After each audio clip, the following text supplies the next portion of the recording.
Me llamo Amira Khan, y a mis 46 años, he pasado toda mi vida en Greenhampton, Escocia.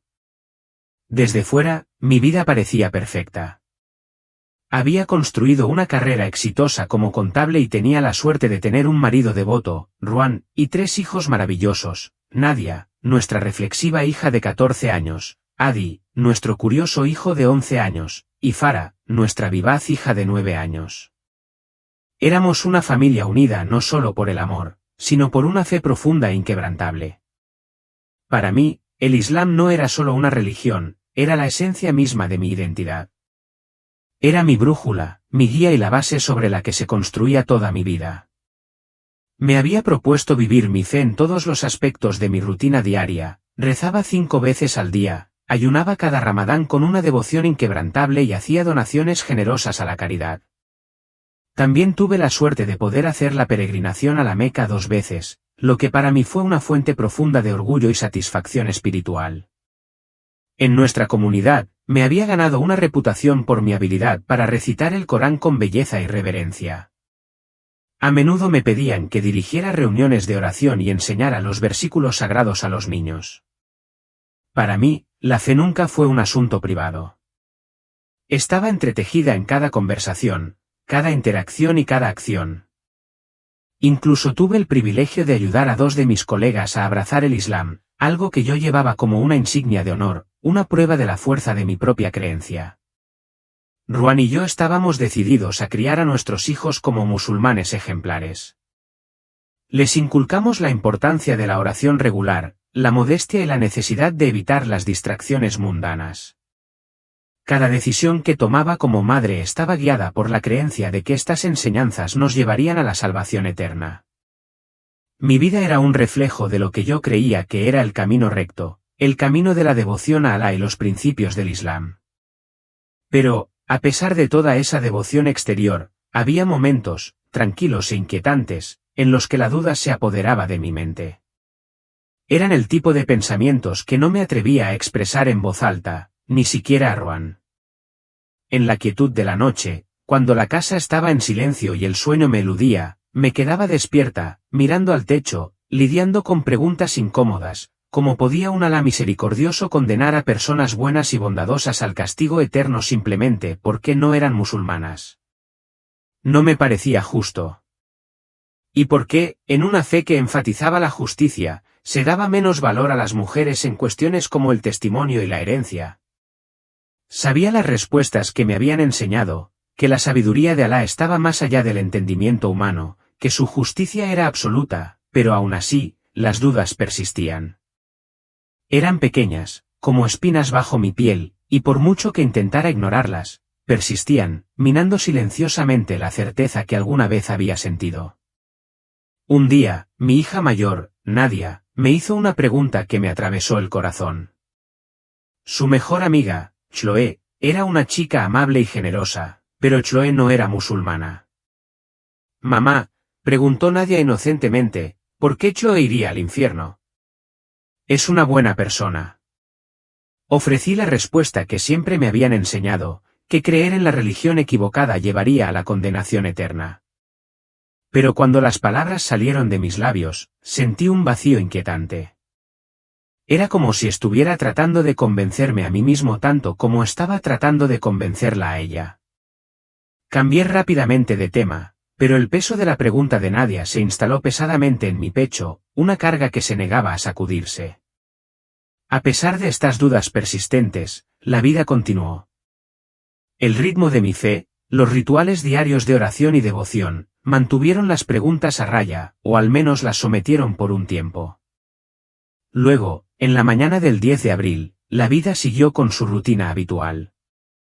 Me desperté antes del amanecer para la oración del Fajr y caminé en silencio por la casa mientras mi familia dormía en paz. Después de la oración, preparé el desayuno, asegurándome de que Nadia tuviera sus libros escolares, que Adi no se hubiera olvidado de su almuerzo y que la pequeña Farah se hubiera cepillado el cabello. Ruan me dio un beso de despedida cuando se fue a trabajar y yo preparé mi maletín para una reunión de contabilidad programada en Dundee más tarde ese día. El clima afuera era inusualmente soleado para Greenhampton, una cálida mañana de primavera con una suave brisa que traía el aroma de las flores recién florecidas. Mientras conducía hacia la oficina, sentí una profunda sensación de gratitud. La vida se sentía estable, sólida y segura. Tenía el Corán sonando suavemente en el auto, los versículos familiares me ofrecían una sensación de paz mientras avanzaba por la carretera. Pensé en lo verdaderamente bendecida que era, en cómo todo en mi vida parecía estar en su lugar correcto.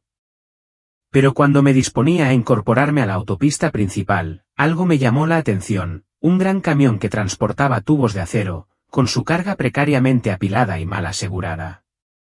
Las correas que sujetaban los tubos parecían gastadas, deshilachadas por el tiempo, e instintivamente mantuve la distancia. Una oleada de inquietud me invadió, pero la dejé de lado. Tenía una reunión en la que concentrarme y el Ramadán estaba a la vuelta de la esquina. Mi mente comenzó a vagar hacia los preparativos que tendría que hacer, las comidas para el iftar, las oraciones adicionales, las conferencias a las que planeaba asistir en la mezquita. Las dudas que habían estado acechando en el fondo de mi mente, las preguntas que había dejado de lado sobre doctrinas rígidas, sobre las preguntas inocentes pero conmovedoras de mi hija, parecían tan lejanas ahora. La vida siempre había sido tan ajetreada, tan llena de tareas y responsabilidades, tantas distracciones que mantenían mi mente ocupada y mi corazón concentrado en lo familiar. Pero mientras seguía a ese camión por la autopista, no pude evitar sentir una extraña y creciente sensación de aprensión. Algo no iba bien, pero no podía precisar exactamente qué. El ritmo normal de mi día estaba a punto de romperse de maneras que nunca podría haber imaginado. De repente, el tiempo pareció estirarse y fracturarse. Sentí que el mundo a mi alrededor se ralentizaba, como si el universo mismo hubiera decidido detenerse. El camión que iba delante de mí chocó contra un pequeño bache en la carretera y vi que las tuberías de acero se movían peligrosamente. Mi corazón dio un vuelco.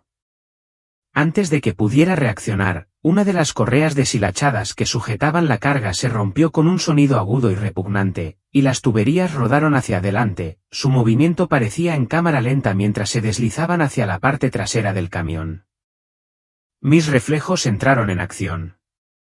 Pisé a fondo los frenos, mi mente estaba acelerada, pero ya era demasiado tarde. Las tuberías, ahora libres de sus ataduras, fueron lanzadas al aire por una ráfaga de viento. Todo sucedió tan rápido, pero tan lentamente. Uno de los tubos giró hacia mi parabrisas, captando la luz del sol durante una fracción de segundo antes de estrellarse contra el vidrio con un rugido ensordecedor. El impacto envió una onda expansiva por todo mi cuerpo, un contraste discordante con la lentitud surrealista del momento. El sonido del metal crujiendo y chirriando contra el metal era abrumador, llenando mis oídos mientras luchaba por mantener el control del auto. Los neumáticos chirriaron contra el asfalto, el mundo se inclinó mientras me desviaba, tratando desesperadamente de evitar el caos que se desarrollaba frente a mí. Tenía las manos aferradas al volante, pero parecía que no había escapatoria. En el instante antes de que todo se volviera negro, mi mente se apresuró a encontrar algo, cualquier cosa, que me resultara familiar, algo que pudiera anclarme. Lo único que se me ocurrió decir fue la Shahada, la ilaha illallah, Muhammadur Rasulullah. Las palabras fueron un susurro final y apresurado, el único consuelo al que pude aferrarme frente a lo desconocido. Y luego, todo quedó en silencio. Cuando abrí los ojos, el mundo ya no era el mismo. No estaba en mi coche. De hecho, no estaba en el mundo físico en absoluto. Estaba flotando sobre la escena, mirando hacia abajo a los restos retorcidos de lo que una vez fue mi coche. Los paramédicos estaban trabajando frenéticamente, sus movimientos eran urgentes pero metódicos. Podía ver sus rostros tensos, concentrados por completo en sacarme de los escombros. El conductor del camión estaba cerca, caminando de un lado a otro, con las manos agarrando su cabeza en estado de shock, su rostro pálido por el peso de lo que acababa de ocurrir. Se había reunido una pequeña multitud de espectadores, hablando en voz baja, como si no estuvieran seguros de si lo que acababan de presenciar era real. Pero para mí, no había caos ni miedo. En cambio, sentí un extraño desapego, como si estuviera viendo la escena desarrollarse desde afuera, desconectado de todo. Miré hacia abajo a mi cuerpo, que yacía inmóvil en los escombros, y por primera vez en mi vida, no se sentía como mío. Parecía extraño, como si perteneciera a otra persona, un cuerpo con el que ya no podía relacionarme. No había dolor, ninguna sensación física, solo una extraña, casi pacífica desconexión. En esa quietud, no sentí urgencia por regresar, no temí por mi familia o mi vida. Incluso el pensamiento de Ruan, Nadia, Adi y Farah parecía lejano, como si los estuviera recordando de otra vida, una que había dejado atrás. Y entonces, hubo luz. Comenzó como un brillo sutil, débil pero que aumentaba de intensidad de manera constante. Al principio, parecía emanar de todas partes y de ninguna a la vez, como si el universo entero se hubiera abierto para revelar algo profundamente hermoso. La luz no era dura ni cegadora, no como el sol o el resplandor artificial. Era suave, inteligente y envolvente, cálida, acogedora e infinitamente reconfortante. El amor que irradiaba era abrumador, puro e ilimitado. No era el tipo de amor que había conocido en la tierra, el tipo de amor basado en el deber o la expectativa. Esto era diferente. Esto era incondicional. A medida que me acercaba a la luz, algo profundo sucedió. Las capas de preocupación, duda, miedo y confusión comenzaron a desprenderse, como la piel de una vieja herida que ya no tenía por qué estar allí. Con cada paso hacia la luz, me sentía más ligera, más libre, como si me estuviera deshaciendo de las cargas que una vez me habían agobiado. No había juicio ni condena allí. Solo una invitación abierta a acercarme, a dejar ir todo lo que me había mantenido en la oscuridad. Sentí una abrumadora sensación de pertenencia, como si esta luz no fuera algo separado de mí sino una parte de mí, algo que había estado buscando toda mi vida sin darme cuenta. No era solo una fuerza guía, era mi hogar. Y entonces, lo vi. De pie dentro de la luz radiante, vi una figura que reconocí al instante, aunque no podía explicar cómo. Era Jesús. Pero no era el Jesús del que había aprendido en el Islam, el profeta Isaías, un hombre sabio y virtuoso, reverenciado pero nada más. Esto era algo completamente diferente, algo más allá de mi comprensión. Su presencia era abrumadora, irradiaba majestad y autoridad que no dejaba lugar a dudas. No era un simple profeta. Era el Señor, y yo lo sabía con una certeza que superaba las palabras y la lógica. No había lugar para dudas, solo la verdad innegable de que Él era el soberano, el gobernante eterno.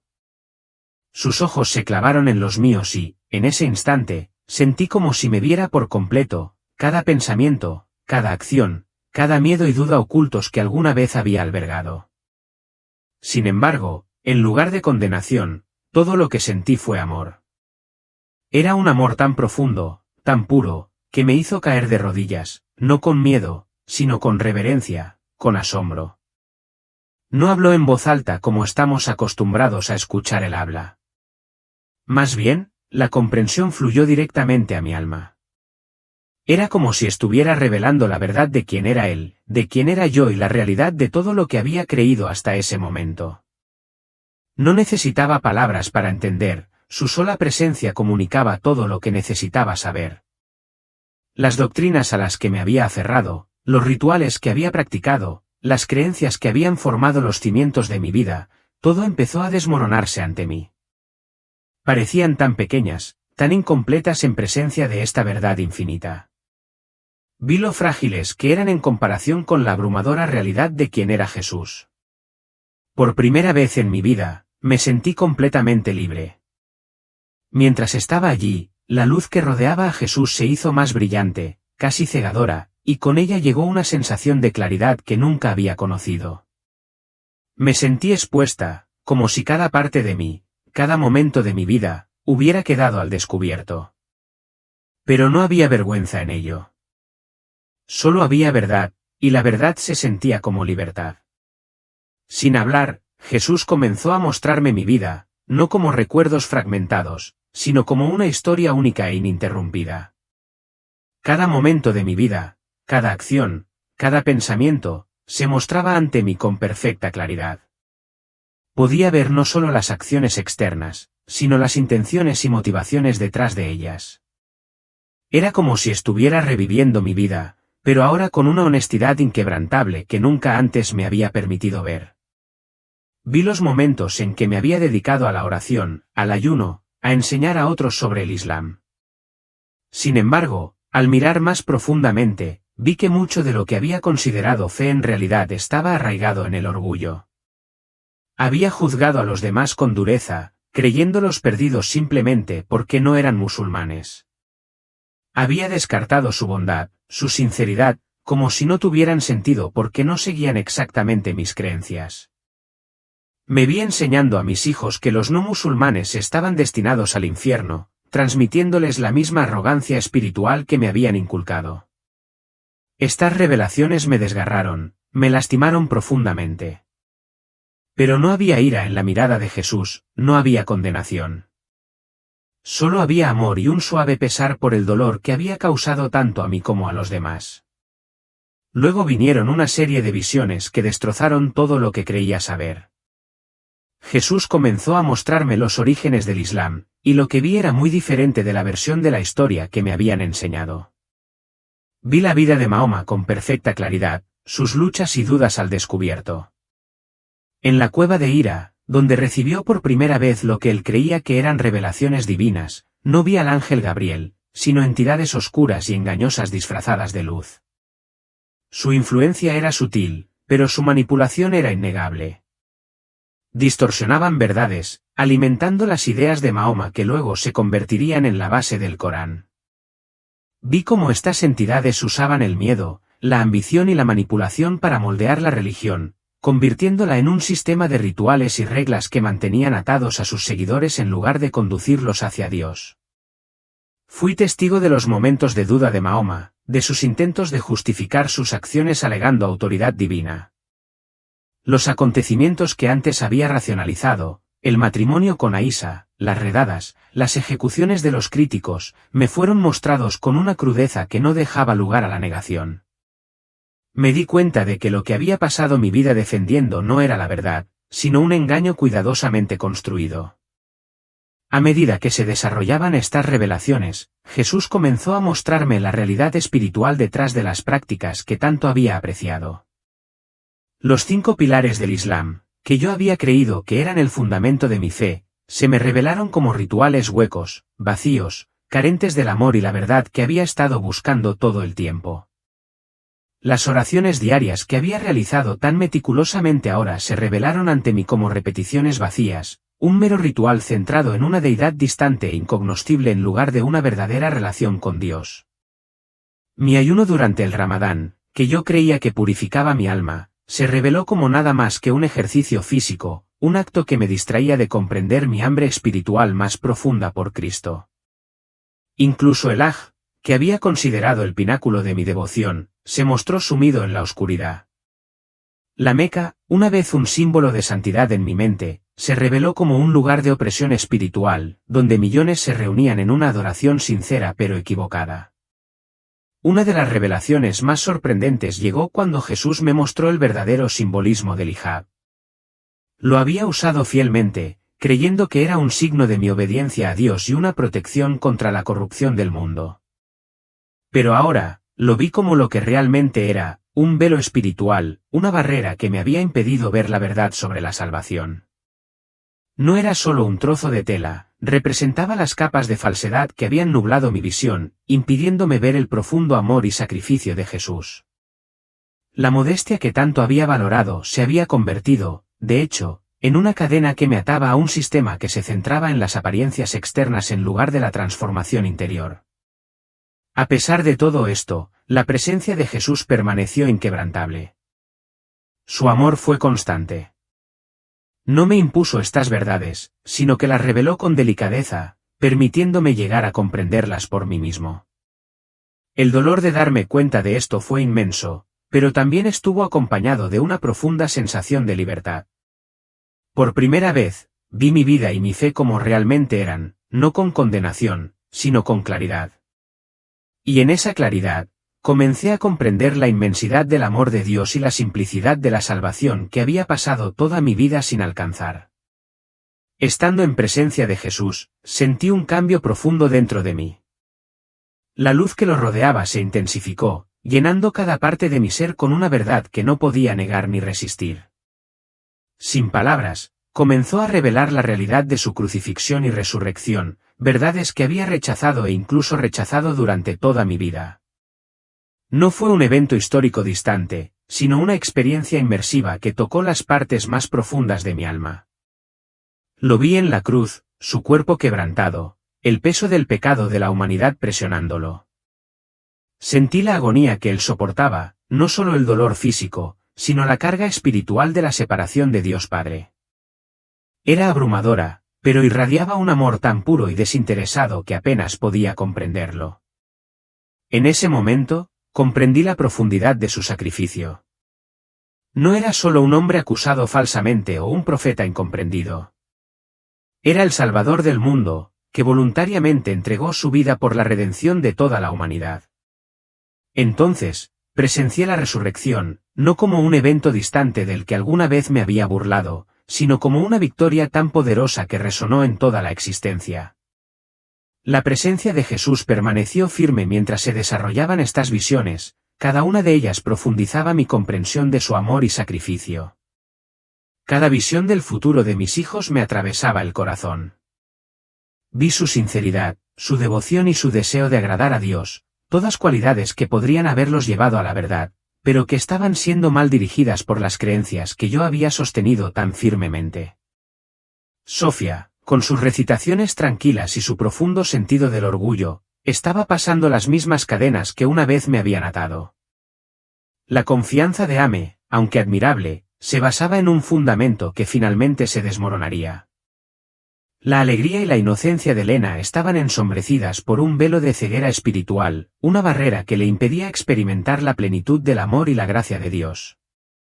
Se me llenaron los ojos de lágrimas al darme cuenta del peso total de mis decisiones. Yo los había puesto en este camino. La mirada de Jesús nunca vaciló, llena de compasión e insistencia silenciosa en que asumiera la responsabilidad. Sentí su amor por mis hijos tan intensamente como sentí su amor por mí, un recordatorio de que él anhelaba que ellos lo conocieran, así como había anhelado que yo viera la verdad. Entonces, la visión cambió. Jesús comenzó a mostrarme otra posibilidad, un futuro moldeado por mi decisión de abrazar la verdad. Me vi a mí misma compartiendo con valentía lo que había aprendido, a pesar del miedo y la oposición que sabía que enfrentaría. Vi a mis hijos escuchando, cuestionando y luchando con las revelaciones, tal como yo lo había hecho. El futuro que una vez había parecido inamovible ahora parecía lleno de esperanza, una esperanza que dependía de la elección que yo haría, una elección de abrazar la libertad del amor y la verdad de Cristo. En esta visión alternativa, las recitaciones del Corán de Sofía fueron reemplazadas por sentidas oraciones a Jesús, su voz temblaba con la alegría de la nueva libertad. La confianza de Ame se convirtió en una fe humilde pero poderosa que inspiró a quienes lo rodeaban. El hiyab de Elena ya no era un símbolo de ceguera espiritual sino una elección de modestia arraigada en su amor por Cristo. Esta visión de esperanza encendió algo dentro de mí, una determinación de luchar por la libertad de mis hijos, tal como Jesús había luchado por la mía. La comprensión fue clara, se me había dado una segunda oportunidad, no solo para mi propia alma, sino también para la de ellos. La verdad que había recibido no era solo un regalo, era un llamado, una misión para guiar a mis hijos y a otros a la luz de Cristo. Cuando las visiones se desvanecieron, Jesús habló, no con palabras, sino con una claridad profunda que resonó en lo más profundo de mi alma. Comprendí el peso de mi llamado. El miedo todavía persistía en los confines de mi corazón, pero se vio eclipsado por la paz de saber que ya no estaba atada por las cadenas del engaño. Su amor, inquebrantable y puro, me dio el coraje para seguir adelante, incluso hacia lo desconocido. Me arrodillé ante él, con lágrimas en el rostro, y susurré, gracias, Señor. Por la verdad, por tu sacrificio, por esta oportunidad de arreglar las cosas. Te seguiré. En ese momento, la carga de mi pasado se alivió, reemplazada por una sensación de propósito y esperanza. Jesús me extendió su mano, y cuando la extendí, sentí que su fuerza fluía hacia mí, un recordatorio de que no recorrería este camino sola.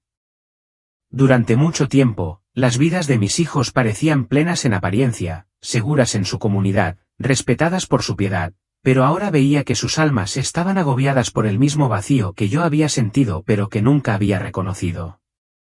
Vi sus muertes finales y la devastadora realidad de su destino, separados de Dios, consumidos por el arrepentimiento y la angustia. La visión me destrozó. Eran mis hijos, mis preciosos tesoros, y yo los había guiado por este camino de oscuridad. Pero luego, Jesús me mostró otro futuro, un futuro en el que encontraron la salvación en Él. En esta visión, sus vidas se transformaron por completo. Sofía, que ya no estaba atada a la rigidez de la ley islámica, irradiaba una alegría y una paz que nunca antes había presenciado. Ame, que antes estaba tan seguro de sus convicciones religiosas, se convirtió en un hombre que realmente comprendía la profundidad de la gracia y el amor que solo Cristo podía ofrecer. El rostro de Elena brillaba con luz, su inocencia ahora se complementaba con una fe profunda y duradera en el Dios verdadero.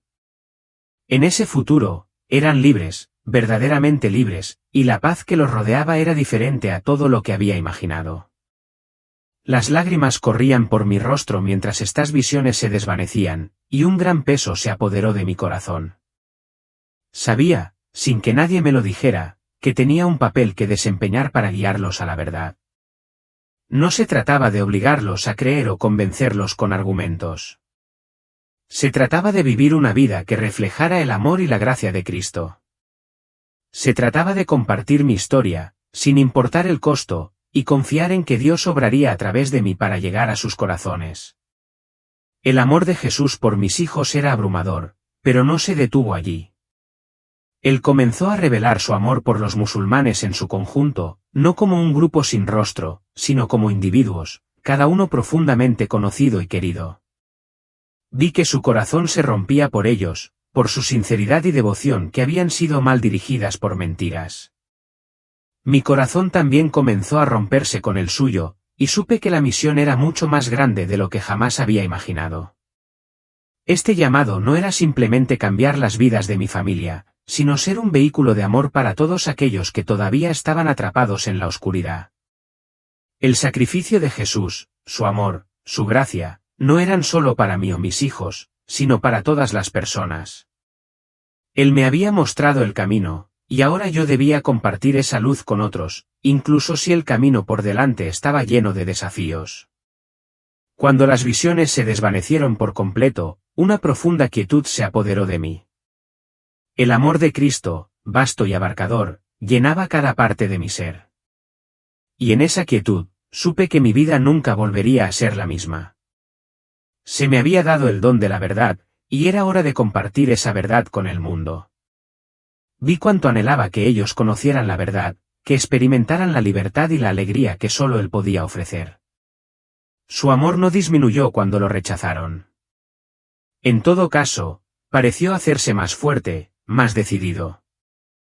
En ese momento comprendí que el corazón de Jesús se quebrantaba por cada persona perdida en el engaño, no porque quisiera condenarla, sino porque sabía la plenitud de vida y amor que les faltaba. Su amor por ellos era inquebrantable, y su deseo de que fueran libres superaba con creces cualquier rechazo que enfrentara. Y entonces, me vi a mí misma, no la persona que había sido, sino la persona en la que estaba llamada a convertirme. Comprendí que todo lo que había experimentado no era solo para mí. Jesús me había mostrado estas verdades para que pudiera compartirlas con otros, para que pudiera ayudar a liberar a quienes todavía estaban atrapados en el engaño en el que alguna vez había creído. Mi testimonio no era solo una historia, era una herramienta, una luz destinada a brillar en la oscuridad. Pero con ese llamado llegó una revelación aleccionadora. Había visto el costo de dar testimonio de la verdad. Jesús comenzó a mostrarme lo que costaría compartir esta verdad. Vi a Omar, mi esposo, con el rostro desencajado por la ira y la incredulidad mientras yo trataba de explicarle mi experiencia.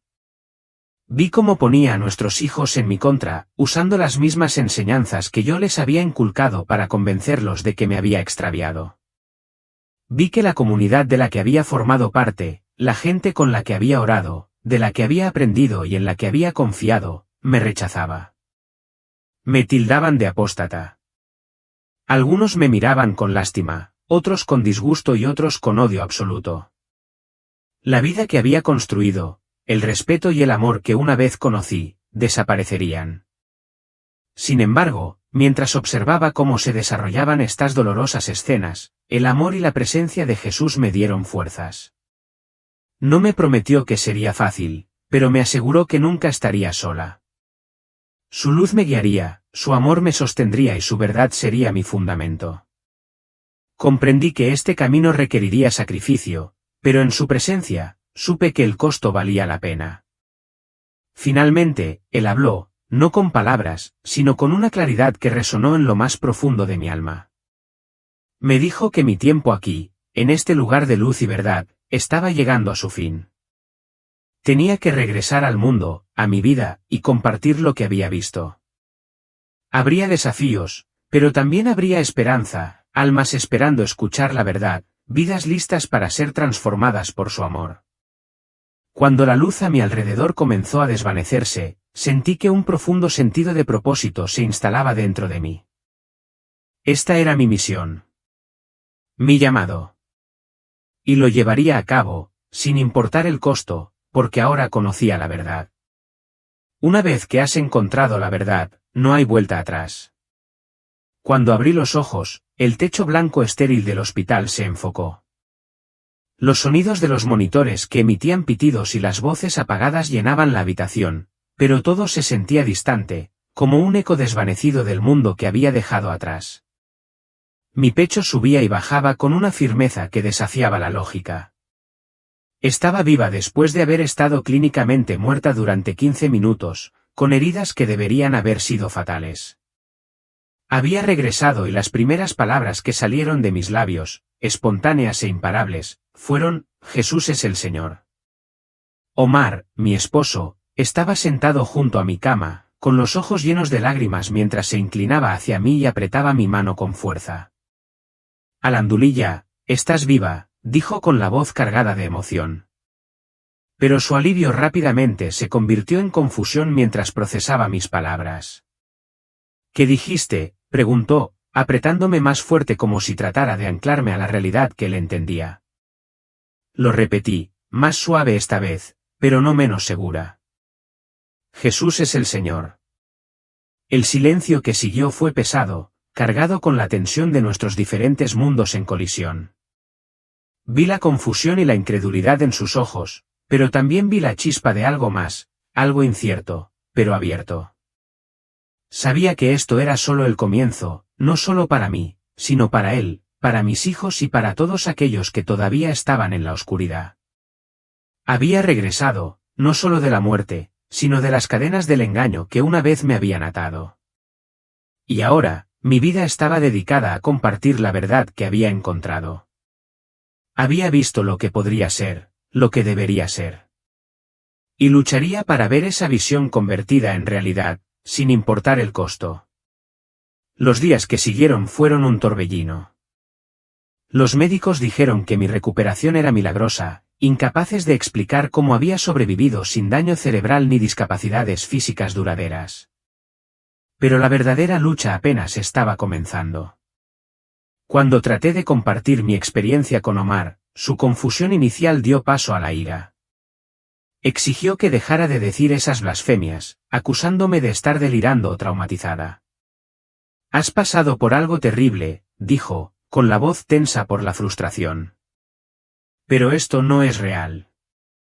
Es solo tu mente jugándote malas pasadas. Cuando me negué a retractarme, se volvió más frío, más distante. Involucró a los imanes locales, con la esperanza de que pudieran guiarme de nuevo al camino correcto. Vinieron armados con escrituras y argumentos, pero nada de lo que dijeron pudo sacudir la verdad que ahora llevaba en mi corazón. Mi declaración de fe en Cristo fue recibida con una hostilidad cada vez mayor, no solo por parte de Omar, sino de toda la comunidad. Me tildaron de apóstata, de traidora a todo lo que había defendido. Amigos que conocía desde hacía años empezaron a evitarme.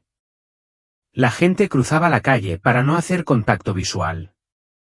Perdí mi trabajo cuando mi empleador, un musulmán devoto, citó mi conducta poco profesional después de enterarse de mi testimonio.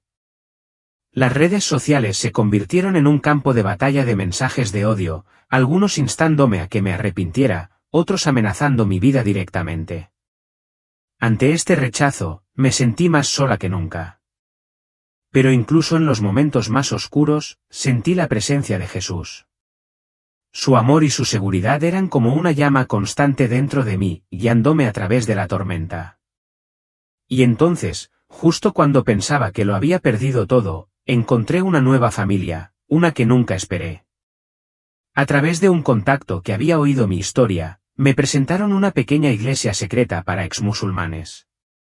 Conocerlos fue como encontrar agua en un desierto.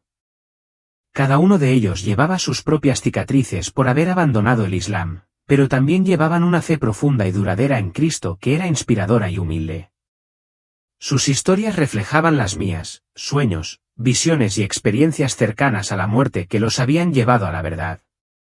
Juntos, adoramos en secreto, compartimos nuestras luchas y nos apoyamos mutuamente a medida que crecíamos en nuestra fe. Por primera vez, comencé a estudiar la Biblia con un corazón abierto. Cada versículo que leía se sentía vivo, resonaba con la verdad que había experimentado de primera mano.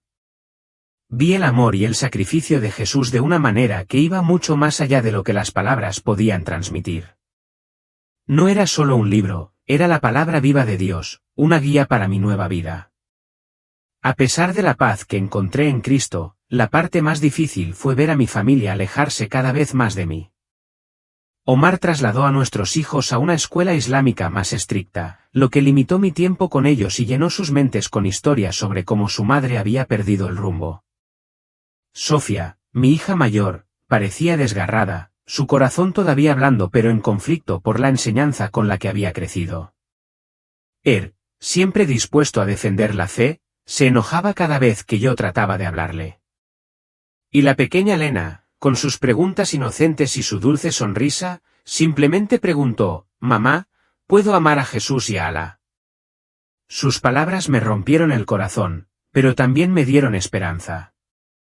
Se habían plantado semillas de verdad y confié en que Jesús las cuidaría a su debido tiempo. A lo largo de todo esto, mi misión permaneció clara, no fui llamada a obligar a nadie a creer, sino a vivir como un reflejo del amor y la verdad de Jesús.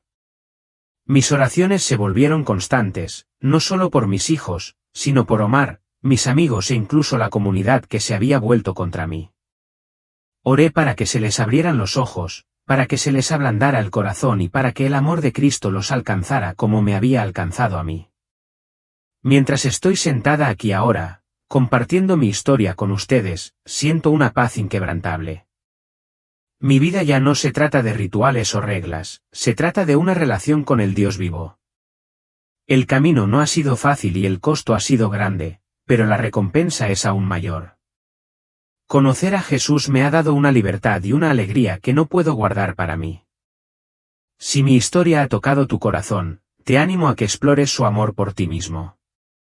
Mira estos vídeos para conocer más experiencias increíbles cercanas a la muerte que revelan la verdad sobre la vida, la muerte y la salvación. No olvides darle me gusta, suscribirte y compartir este vídeo para que más personas puedan escuchar estos testimonios que cambian la vida. Gracias por mirar y que encuentres la verdad y el amor que solo Jesús puede ofrecer.